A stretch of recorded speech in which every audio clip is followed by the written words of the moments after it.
Okay, so the next attack was the attack on Somnath temple, and this was the biggest attack which Muhammad of Ghazni made. And here all those ornaments which was made of gold, which was made of silver, the people had offered to the god and goddesses money. Well, everything was looted, and this was a huge plunder.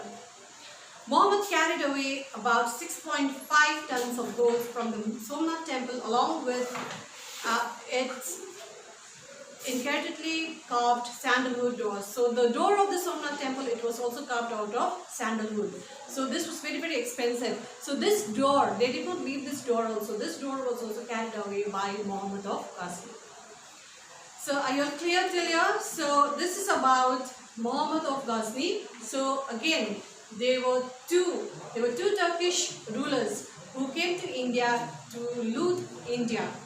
Okay, Muhammad of Ghazni and Muhammad of Ghori. Muhammad of Ghazni, he just wanted to come and he wanted to loot India. He raided India 17 times in 25 years. And one of the reason was why he looted was, one of the reason is because he saw that there were so many wealth in India and he wanted to take away all the wealth. Especially his target was the kingdom, and another target was the temple. And second was because what he wanted to do, he saw that there were no unity among the rulers. So taking this advantage, he wanted to loot India. And he fought war with Jaipal, defeated Jaipal, and Jaipal had to pay tribute. And another was the son of Jaipal, Anandapal. Okay, so Anandapal was defeated again, and slowly Muhammad of Ghori started to come towards India, towards the northern and the western part of India. And his last attack was on the Somnath temple. Okay, then the decline of the Ghaznavid Empire. Next topic, decline of the Ghaznavid Empire. Muhammad died, underline this again, Muhammad died in 1030 AD. His successors ruled for over 150 years, but they did not prove to be excellent military commanders like Muhammad. So Muhammad died in 1030 AD and his successors ruled for 150 years. But his successors were not able, or let's say capable, efficient like Muhammad of Ghazni. They could not prevent the Seljuk Turkish rulers and the Ghurids from capturing parts of Ghaznavid Empire. So there were other Turkish rulers, the Seljuk Turkish rulers and the Ghurids, who invaded the Ghaznavid Empire. And the Ghaznavids were easily defeated by the Ghurids and the Seljuk Turks. The Ghaznavid reign ended with the capture of the last Ghaznavid stronghold at Lahore in 1187 AD by Muhammad Ghori. So Muhammad Ghori invaded the Ghaznavid Empire, and the last empire which remained in Ghazni was Lahore, and this was also taken away by Muhammad Ghori. Okay, that was in 1187 AD. Okay, clear? Now, as we finished with the Muhammad of Ghazni, we'll go to the next topic, which is Muhammad Ghori. Now, Muhammad of Ghor, this is very important. I want you to underline this. Muhammad of Ghor or Muhammad Ghori is credited with actually laying the foundation of the Muslim empire in India at the end of the 12th century. So, Muhammad of Ghori, we can give credit to Muhammad of Ghori because he was the person who laid the foundation of the Muslim empire in India. Though Muhammad of Ghazni, he was the first one to invade India. He was the first Muslim ruler to invade India, but he did not establish any administration in India. His aim was just to loot India and go back and take all the wealth from India to Ghazni. But Muhammad of Ghori, he was the first ruler who established or who built an empire, who established the Muslim empire in India.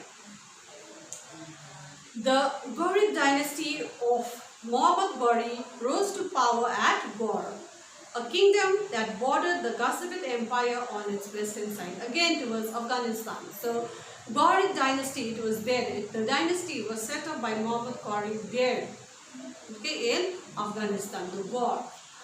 Taking advantage of the weak successor of Muhammad of Ghazni, the Ghurids started capturing the Ghaznavid territory. Now, again, after the death of Muhammad of Ghazni, the Ghazni Empire, okay, the Ghaznavid Empire had become very, very weak. Okay, there were no unity again among the rulers in the Ghaznavid Empire. So, taking this advantage, Muhammad Ghori, the Ghurids, they attacked and invaded Ghaznavid Empire. Underline this, in 1186, Muhammad Ghori conquered Lahore, thus ending the rule of the Ghaznavid dynasty. So the last kingdom, or let's say the last territory which was left in the Ghaznavid Empire was Lahore. Excuse me, this was also taken away by Muhammad of Ghori, or let's say Muhammad Ghori. Now, Ghori's march in India. The two battles of Tarin. So these two battles of Tarin, the first and the second battle of Tarin is very, very important. So the two battles of Tarin, after capturing the areas Punjab, Multan, Sindh, etc. on the northwestern frontier of India, Ghori headed towards Delhi, which then was a part of the kingdom of the Rajput ruler Prithviraj Chauhan. Now, after capturing most of the territory in Northwest Frontier Province, towards the northern western part of India. After capturing that territories, then Muhammad of Ghori, he headed towards Delhi.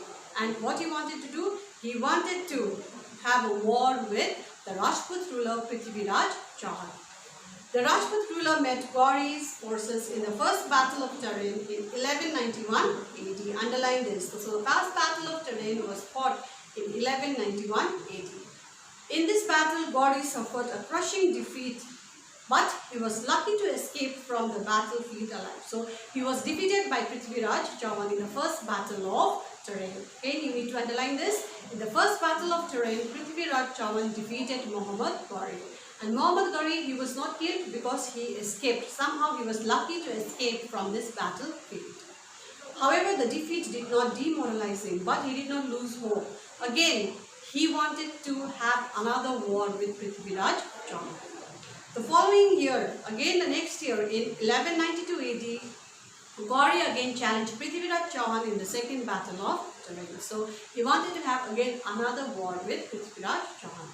And this time Prithviraj formed an alliance of the Rajput rulers. So this time Prithviraj Chauhan, he brought all the Rajput rulers together and made an alliance and wanted to fight back Muhammad of Ghori. However, the ruler of Connaught, Jai Chand, refused to join the alliance. But the ruler of Connaught, Jai Chand, he refused to join this alliance.